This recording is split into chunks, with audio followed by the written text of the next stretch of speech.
I know a lot of people support the channel, y'all. I know a lot of people. I'm back on my boxing.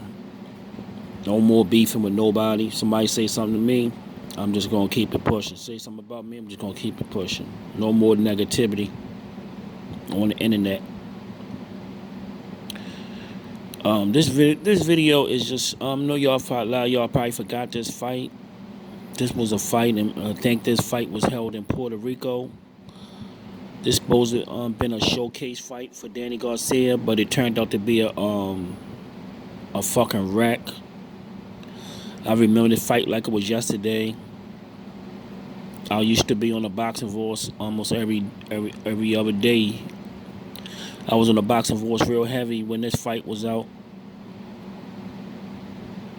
and Mauricio Herrera, if that's the way you pronounce it, Mauricio Herrera, he beat this fight in Puerto Rico with a snappy jab. And if a lot of boxers are smart, a lot of this shit have to be drilled in you, and you have to feel comfortable throwing the jab, and you have to be taught how to throw it the proper way so you won't get counted and you won't get time. Mauricio Herrera, I'm just gonna call him Herrera right now. He knew how to throw this jab. He knew how to throw this jab, and it fucked Danny up all night. This jab fucked Danny up all night. He did it. He hit Danny with any punch he wanted to because of the jab, and that's why I feel with Earl Spence jab, the way if he used it correctly, the way I know he can use it, it's going to be a very big problem for Danny if he used the range and he fire off that. If he stay in proper range and keep firing that jab, he could beat Danny up all night and possibly stop Danny with some body shots and late in the round. If he fight behind his jab, that's still how you fight Danny. You don't come forward to Danny boxing him. You beat him with the jab. Danny don't have no answer for it. He's very slow. Danny got very slow feet and slow reflexes.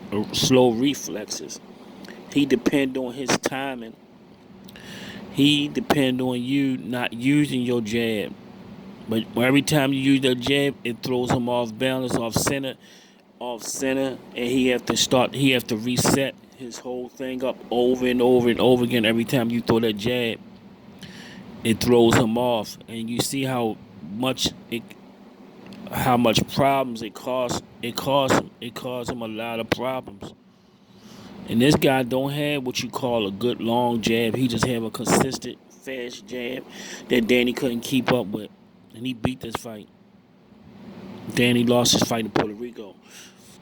That's why I'm calling for a stoppage in the Earl Spence. That's all you have to do is get behind the jab. If Amir Khan with his speed, if Amir Khan would have stayed patient instead of coming forward, let Crazy Angel get in his head. Crazy Angel got in Amir Khan head. Amir Khan could have beat this. When you got very fast offense and you come in swinging on Dan, sometimes Danny don't know what to do. Danny freezes up. Go watch that Zab Judah fight. Zab Judah would have fought if he would have fought the old Zab Judah, the way old Zab Judah fought, he would have beat that fight. But he tried to box the first few. It was already too late. Lamar Peterson, when he started coming forward behind his jab, he started fucking Danny up. Could have stopped Danny in the last round. If he would have started earlier, I watched that fight with my father. He could have stopped Danny. If Earl Spence jumped on him early with that jab and keep going straight, keep going with that jab. Keith Thurman came after Danny and was fucking Danny up at first. Then he stopped. Danny chased him all around the ring.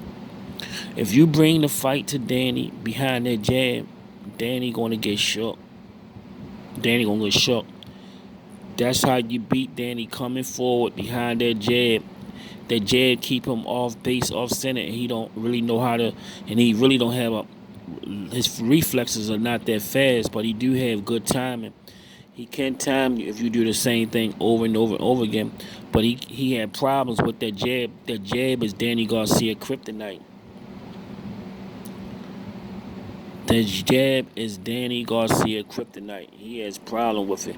This guy, Danny, was supposed to knock him out in Puerto Rico and become a good next Puerto Rican star, but it didn't turn out that way. They booed him after this fight. They booed him, and Danny haven't been back to Puerto Rico since. Maybe on vacation, but not to fight. This fight was supposed to turn Danny into a Puerto Rican star. This is right after the This was right. This was right after that win, when his big win. Then he started fighting all these no name, all these guys, all these crazy guys. He just took a backslide. He just took a backslide. Then he started going backwards. But you can see the jab is causing him all kinds of problems. He looks like an amateur in there once you throw that jab at him. A great jab is Danny Kryptonite, man. It's Danny Kryptonite. Look at that shit.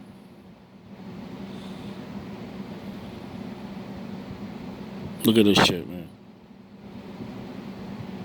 This is Danny Kryptonite right here.